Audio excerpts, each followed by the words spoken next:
Um dos assuntos mais comentados desse mês de abril tem sido os ataques que o bilionário Elon Musk está fazendo ao Supremo Tribunal Federal e ao ministro Alexandre de Moraes. Esses ataques têm um amplo apoio da extrema-direita brasileira. O dono do X, antigo Twitter, diz com convicção que Moraes está impondo censura à liberdade de expressão no Brasil e chegou a afirmar que ele tinha que renunciar ou sofrer impeachment. O Musk está usando como prova documentos da rede social dele que ficaram conhecidos como Twitter Files. Neles estariam contidas informações de censura cometida pelo ministro brasileiro, como bloqueio de contas e acesso a dados pessoais de usuários. Mas nada disso deu certo. Na verdade, o que se revelou foram os crimes cometidos e a desinformação, muitas vezes propagada por essas pessoas que estão sendo alvo de qualquer tipo de decisão judicial. Deputados como Nicolas Ferreira, Gustavo Gayer e Carla Zambelli entraram na onda do Musk e passaram a declarar que o Brasil está enfrentando uma ditadura judicial a mando do Alexandre de Moraes. Na semana passada, deputados estadunidenses divulgaram ofícios sigilosos que, segundo eles, violam as leis brasileiras. Com a escalada dos ataques e o desrespeito à democracia brasileira, Elon Musk foi convocado a prestar esclarecimento na Câmara Americana no próximo dia 8 de maio, segunda-feira, 22 de abril de 2024.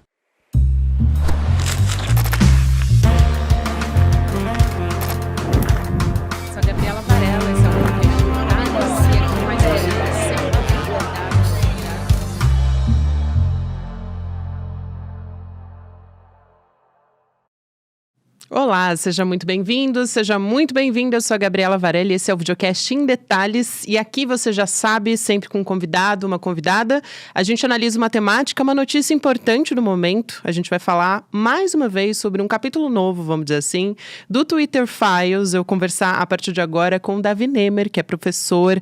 Ele é antropólogo da tecnologia e professor da Universidade da Virgínia, nos Estados Unidos. Professor, obrigada por aceitar nosso convite. Seja muito bem-vindo ao ICL ou em Detalhes também. Obrigado, Gabriela. Um grande prazer estar aqui falando com vocês. Prazer é nosso. Bom, vamos dar uma contextualizada aqui para começar a nossa conversa, né? A gente já tem pouco mais de uma semana depois dessa primeira divulgação do chamado Twitter Files, né? A gente já teve alguns desdobramentos dessa história, inclusive o Elon Musk fazendo diversos ataques ao Supremo Tribunal Federal, à nossa democracia, e também, agora, mais recente, uma espécie de um consórcio entre parlamentares, né?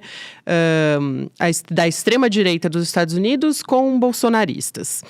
Esses parlamentares trumpistas, eles vazaram decisões sigilosas sobre as redes sociais e aí eles acabaram intensificando uma campanha da extrema-direita, de maneira geral. Esses documentos, só para a gente não perder de vista, eles são ofícios enviados para as plataformas para cumprir decisão. E aí eu vi uma explicação muito boa, inclusive, de que é como se tivesse sido divulgado o mandado de prisão, mas não a decisão que fundamentou essa prisão. O motivo, né? Quer dizer...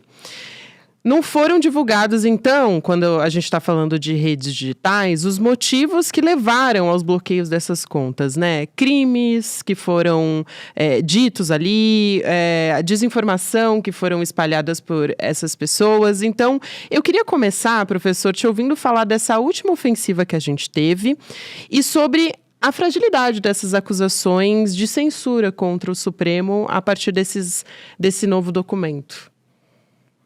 Sim, Gabriel, como você explicou muito bem, né? O Elon Musk, ele ameaçou publicar esse relatório pelas suas próprias redes, só que aí teve uma resposta do STF que a plataforma poderia receber multas e até ser suspensa no Brasil. Assim, ele achou uma forma de publicá-las através de um comitê, né, da Justiça aqui da Câmara dos Deputados aqui dos Estados Unidos e foi publicado.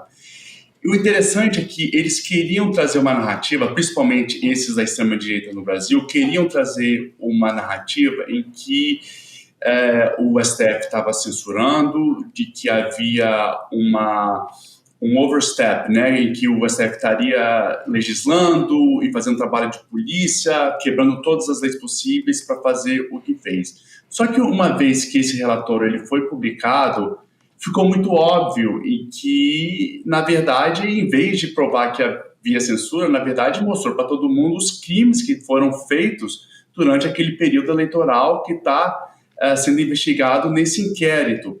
Né, como você falou, o inquérito ainda está em segredo de justiça. É claro que essas ordens judiciais, elas, para quem conhece as pessoas que estão nas plataformas, elas não eram tão segredos porque alguém tem que recebê-las, né, para cumprir essas ordens. Então, realmente, sabia-se um pouco do tom dessas ordens. Por isso que ali, nesse relatório, não há nada muito novo. Na verdade, já era sabido o motivo, né, do porquê que as contas tinham sido banidas, de quem tinha feito esses pedidos. Não vinha só do STF, né? Veio por exemplo, do Zanin, na época em que ele advogava, o escritório do Zanin, quando advogava para o Lula, por exemplo, tinha pedidos de retirada de contas até de políticos da extrema-direita no Brasil. Contas progressistas também sofreram remoção de conteúdo por não estar ali acompanhando as regras, né, durante o período eleitoral. Então, deixou muito mais claro para todo mundo que o que foi feito, na verdade, era para ter sido feito, né? Então, todo esse bafafá que foi criado na falta de acesso a essas ordens foi desmistificado. Agora, a extrema-direita brasileira não consegue criar esse imaginário, esse mito de que realmente o STF foi além da sua ocupação, né, do seu espaço ali para ser como uma corte. Então, foi um tiro no pé essa estratégia. Total. E aí eu queria te perguntar também se esses ataques que a gente tem acompanhado, a gente pode considerar um ataque, primeiro, à soberania do Brasil e, ao mesmo tempo, te perguntar qual é o objetivo desses parlamentares trumpistas, né? Porque claramente não é defesa de liberdade de expressão no Brasil e nem com a nossa democracia também, porque com essa suposta censura que está sendo muito propagada, tanto por eles quanto pelos bolsonaristas. Porque, inclusive, no dia 8 de janeiro, quando a gente teve um ataque de fato à nossa democracia, nenhum desses parlamentares americanos, né, estadunidenses, estavam preocupados com o que estava acontecendo por aqui. Exato. Esse relatório tem dois objetivos para dois grupos diferentes. Os extremistas brasileiros que querem usar desse relatório e desse endosso dos Estados Unidos para atacar o STF, para realmente mostrar que houve uma interferência nas eleições e, de repente, até pedir a anulação das eleições, que seria algo, né, impossível, mas esse é o objetivo, né, falar que há uma censura, há uma ditadura do Supremo Tribunal Federal aqui no Brasil, e do outro grupo seriam esses extremistas, os políticos que aqui a gente chama de MAGA, né, que seriam os trumpistas, que querem usar desse relatório para falar que Biden apoiou o Lula e o Lula representa um governo extremista que apoia a censura. Então, eles querem fazer uma ginástica mental e política para falar que o Biden é um político, né, que apoia ditaduras no mundo e, assim, prejudicar a sua campanha, já que esse ano é ano de eleições presidenciais aqui nos Estados Unidos. Então, você vê duas propostas baseadas no mesmo documento.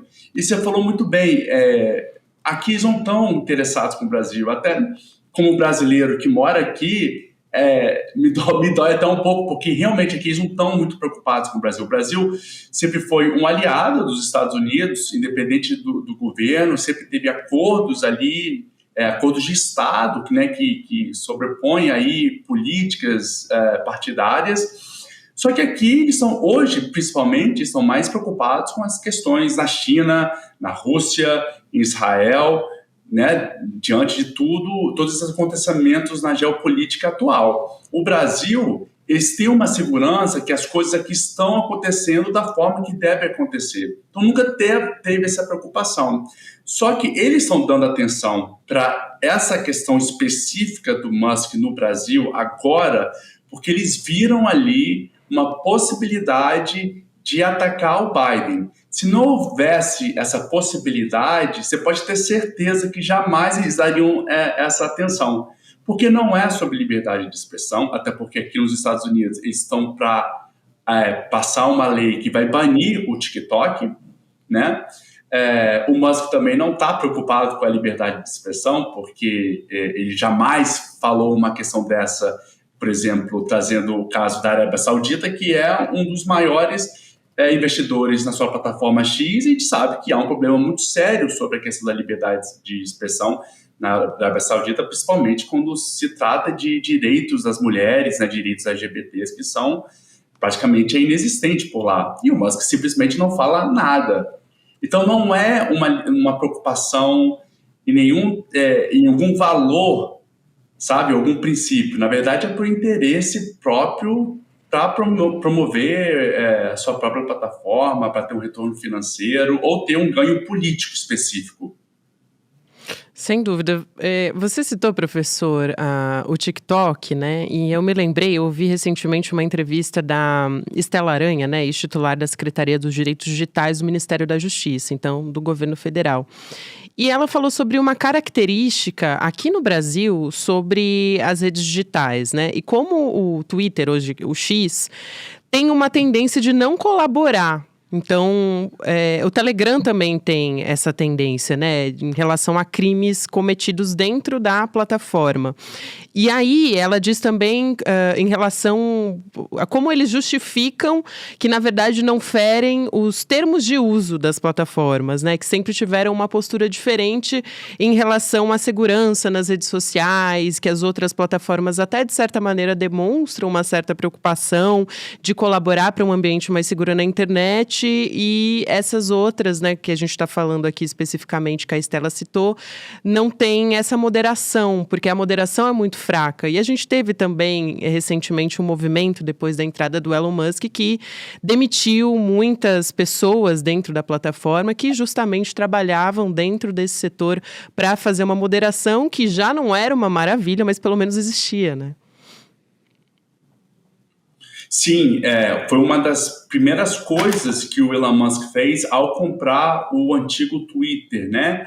Ele acredita nessa loucura de liberdade de expressão absoluta, é um conceito muito mais fictício do que pragmático, não existe liberdade de expressão absoluta ou irrestrita, né? Em qualquer cultura ou civilização sempre houve a regulação da expressão, seja por leis, seja por regras, ou seja por normas sociais. Eu, como antropólogo, posso te garantir que não há civilização passada ou atual onde a expressão não seja regulada. Mas ele vem com essa ideia porque é uma ideia em que traz muitos benefícios para uma plataforma, porque a gente sabe que, e é uma coisa que eu sempre venho enfatizando, é que os algoritmos dessas plataformas priorizam conteúdos que geram medo, ansiedade e raiva, porque é o tipo de conteúdo que a gente engaja mais. É da natureza humana a gente engajar com esse tipo de conteúdo. E se essas plataformas têm algoritmos que vão prevalecer ou priorizar esse tipo de conteúdo, isso significa que a gente vai engajar mais. Ou seja, a gente vai clicar, a gente vai compartilhar, a gente vai comentar. Isso significa que a gente vai passar mais tempo nessas plataformas. É justamente nesse tempo que a gente passa mais nas plataformas que elas usam para vender para os seus anunciantes e falar, olha, o meu usuário está passando X horas na minha plataforma. Se você anunciar, a sua marca tem mais chance de ser vistas por essas pessoas, porque estão passando mais tempo aqui. É a chamada economia da atenção. Então, a gente sabe que desinformação, não é uma surpresa, vamos dizer assim, que desinformação ela é tão atrelada a esse tipo de conteúdo que gera essa comoção negativa, né? Tanto a raiva, ansiedade e medo. Porque a gente sabe que é justamente esse tipo de conteúdo que tem maior propensão de viralizar, porque o algoritmo vai priorizar esse tipo de conteúdo. Então, com isso, o Elon Musk tira toda a moderação de conteúdo, fecha os escritórios de Dublin até os escritórios em Singapura, porque para ele deixar esse conteúdo rolando solto vai gerar mais engajamento, logo ele vai poder monetizar mais. Só que tem sido também um tiro no pé, porque uma vez que ele tira esses escritórios que lidam com a moderação de conteúdo e deixa o conteúdo rolar, desde a sua compra, pelo Musk, conteúdos antissemitas dispararam, né? Conteúdo racista, e muitas marcas viram ali suas marcas ao lado de conteúdos neonazistas, e eles não querem isso. Então, desde então, mais de 50% dos anunciantes, desde o Twitter original até hoje, já abandonaram o Twitter. O X, né, perdeu 70% do seu valor de mercado, e 23% dos usuários ativos já deixaram a plataforma. Então, ou seja, é uma plataforma que está em decadência. Sabendo disso, o Musk vem dobrando a aposta para tentar salvar. E esse é um dos motivos dele querer tanto essas contas que foram banidas de volta, que essas contas que foram banidas são os verdadeiros agitadores do Twitter, que, querendo ou não, eles geram engajamento, seja as pessoas que vão concordar com o que eles falam, ou as pessoas que vão discordar e tentar fazer uma checagem de fatos, ou até mesmo entrar numa disputa ali nas redes sociais. Ou seja, é tudo que ele quer. Todo esse drama que ele está criando com o STF, e que depois ele recuou, na verdade foi uma bela oportunidade que ele teve para movimentar a plataforma dele, que está em decadência. Isso é muito interessante, esse ponto que você traz, professor. Eu queria aproveitar para trazer uma ponderação que eu li sua sobre o quanto essa ação coordenada da extrema-direita já vem sendo planejada, inclusive desde 2022. E aí você cita aquele perfil do pavão misterioso, né, que espalhava que o presidente Joe Biden, que a CIA ajudaram o ministro Alexandre de Moraes e também a esquerda a fraudar as eleições, né? Eu queria te ouvir sobre isso, sobre essa ação coordenada da extrema-direita, porque a gente tem também agora, por exemplo, nesse contexto todo, além das eleições que também vão ser municipais aqui no Brasil, mas a gente tem uma característica de nacionalização dessas eleições muito grande, né? Ela vai ser muito influenciada por essas discussões. E, além disso, a gente também tem o ato do dia 21 de abril bolsonarista, no momento que os bolsonaristas estão, de certa forma, enfraquecidos porque estão sendo investigados e acusados muito fortemente pela Polícia Federal por conta do ato antidemocrático do dia 8 de janeiro, né? Sim, aqui no Brasil, a extrema-direita ela sempre buscou essa validação dos Estados Unidos. Né? A gente vê, por exemplo, teve aquele episódio patético onde Bolsonaro, ao ver Trump, a reação dele foi de falar I love you, e eu te amo. E o Trump falou, ok, bom te ver. Ou seja, sempre teve essa veneração com os Estados Unidos, o que é muito estranho de um setor político da sociedade que fala ser tão patriota, né? Se curvar tão baixo assim para um líder que é altamente contestado na sua própria terra. Enfim, então, eles sempre buscaram esse tipo de validação. Então, essas teorias, desinformações, elas sempre tentaram buscar esse fio, essa conexão com os Estados Unidos. E os Estados Unidos, de uma forma arrogante, como sempre foi na sua história, nunca deu muita história. Até as últimas eleições, onde o Biden ganhou, desinformação que foi originada no Brasil chegou até os Estados Unidos. Por exemplo, a gente teve toda a desinformação sobre as urnas aqui dos Estados Unidos, na verdade, foram desinformações que foram recicladas aqui do Brasil. Inclusive com o Alan dos Santos indo à televisão para falar que a Old Dominion, que é uma das fabricantes das urnas eletrônicas aqui dos Estados Unidos, era fabricada na Venezuela, trazendo toda aquela conspiração de que a Venezuela, o socialismo, o comunismo, estava infiltrado no processo eleitoral americano para prejudicar o Trump. Então, aí a gente começa a ver uma articulação mais internacional. O Alan dos Santos está aqui, se não me engano, o Figueiredo está aqui também. Então, tem hoje uma força maior para tentar conectar com esses deputados, essas pessoas que dão essa plataforma às extremistas brasileiros. Hoje, no Congresso americano, na Câmara, que aqui a gente chama de House of Representatives, temos ali deputados que são os chamados MAGAs, né, trumpistas, que dão mais espaço para as pessoas que chegam com esse tipo de de discurso. Não é à toa que chegou até se formar esse subcomitê, né, de justiça na Câmara. Então, estão tentando o tempo todo criar essa aliança para justamente ver se os Estados Unidos venha e resolva o problema deles. Mas é uma coisa que a gente fala em inglês, né? Wishful thinking, um pensamento muito pedinte, né? Achando que esses deputados têm qualquer tipo de poder na soberania nacional. Isso não tem.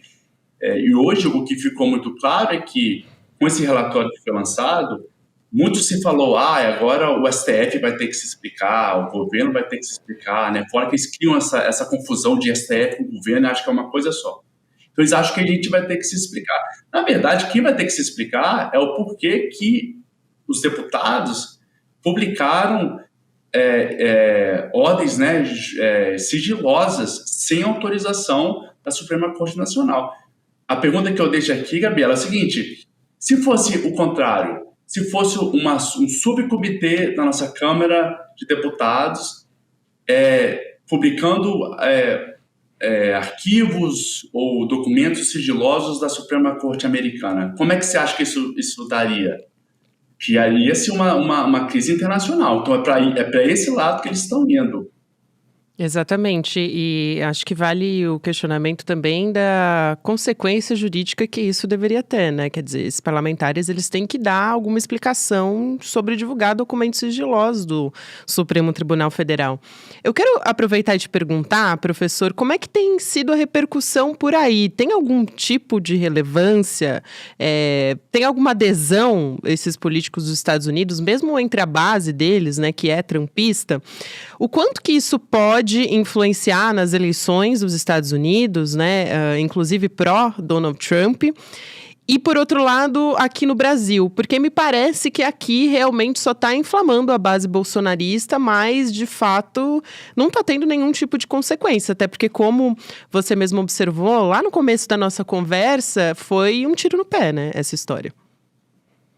Exato. Aqui não vai ter qualquer tipo de relevância ou importância. A imprensa americana, ou seja, aquela imprensa que conversa com o cidadão americano, o cidadão comum, o do dia a dia, não pegou essa história. Nem mesmo a imprensa que às vezes se alinha mais com a extrema-direita americana. O Elon Musk, que está nessa confusão toda, ele está em completo descrédito com a imprensa, até mesmo a imprensa que às vezes, como eu falei, se alia com a extrema-direita, que é o caso da Fox News, já que o Trump se colocou em conflito, já que ele deu um contrato para o Tucker Carlson, que era o jornalista principal, né, o âncora principal da Fox News. Isso não agradou a Fox News. Então, a Fox News não tem dado atenção ao Musk, ao mesmo tempo que a imprensa progressista também nunca caiu nessa conversa do Musk. Então, ele já está em descrédito. Então, a forma que a imprensa vê é que isso é mais um surto que ele dá nas redes, do seu egocentrismo. Então, não dá muito palco. Então, as notícias, por exemplo, que tivemos na imprensa internacional veio mais de jornalistas desses meios de comunicação que são baseados no Brasil que vão reportar, ou seja, então tem notícias no Wall Street Journal, se acha no Financial Times, mas que essas notícias não chegam, por exemplo, a aparecer na homepage principal, né, no site principal desses sites de notícia. Então não tem muita importância. Já o americano comum, novamente, como eu falei antes, o Brasil não está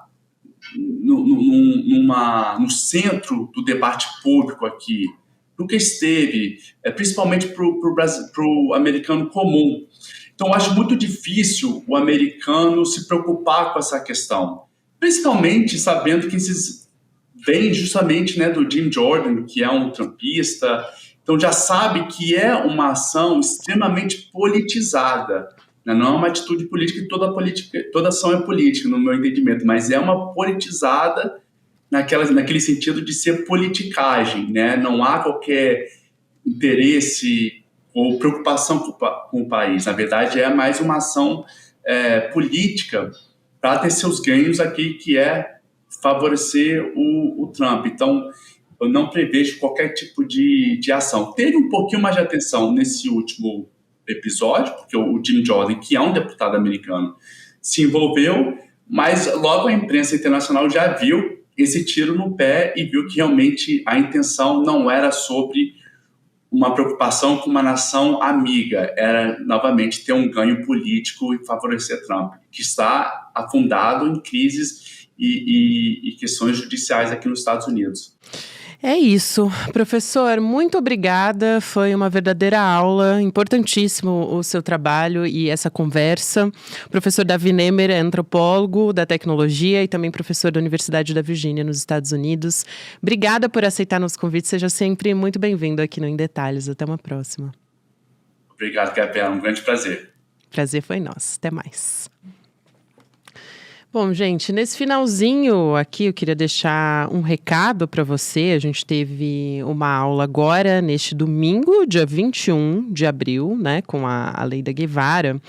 E aí, a gente teve essa aula disponível online e gratuita para todo mundo, só que nem todo mundo conseguiu assistir. Então, se você perdeu essa aula, eu queria dizer que ela está disponível na íntegra para os assinantes do ICL. E como membro do ICL, você tem acesso a esse e outros conteúdos também. Mais de 270 conteúdos, né? E aí, se você se tornar um membro solidário, que é o plano que dá uma bolsa de estudos para uma pessoa que não pode pagar também, quem não pode, né, estudar, você ganha um mega pacote de presentes que a gente preparou com essa aula da Aleida Guevara. Vou dizer quais são aí, já está aí na sua tela para você que está me acompanhando por vídeo, né? Esses presentes exclusivos para novos membros solidários, então. É o livro O Socialismo Humanista, do Ernesto Che Guevara. O livro Desigualdades, do Edu Moreira. O boné Che Guevara, também com uma estrela, né, e a bandeira de Cuba. E um certificado digital de membro solidário. Então, essa é a boa notícia que eu tenho para dar para quem perdeu essa aula histórica. E eu recomendo a todo mundo que vá assistir, porque ela contou muito sobre a história política do Che Guevara, né? Então é isso, gente. Acessando emdetalhesicl.com.br e assinando, você tem acesso não só a essa aula, mas também a conteúdos exclusivos e a esses bônus. Então, não perde tempo. Obrigada a você que me acompanhou até aqui. Agora tem Mercado Investimentos, depois tem Rolê CL, 6 horas da noite, CL Notícias, segunda edição. Tchau e até amanhã. O nosso encontro com Aleida Guevara, filha de Ernesto Che Guevara, contando a biografia do seu pai, o líder revolucionário mais popular de todos os tempos, foi um sucesso estrondoso. As pessoas se emocionaram e se surpreenderam, até com revelações que vão de encontro a tudo que as pessoas achavam, né, saber sobre Che Guevara. Muita gente está pedindo para poder assistir de novo, que é um pouco mais daquela energia que veio junto com o encontro. E várias pessoas que não puderam assistir estão pedindo a chance de poder assistir. A gente resolveu então liberar o replay e liberar também os presentes que no final a gente deu para todo mundo que quis vir fazer parte da comunidade CL, para as pessoas que assistirem o replay. Então, aproveita agora a chance que está acabando até o prazo, é um período pequeno que fica o replay liberado, e assiste a esse encontro maravilhoso. E depois conta pra gente aqui o que vocês acharam. Eu tenho certeza que vocês vão adorar. Um abraço e bom encontro!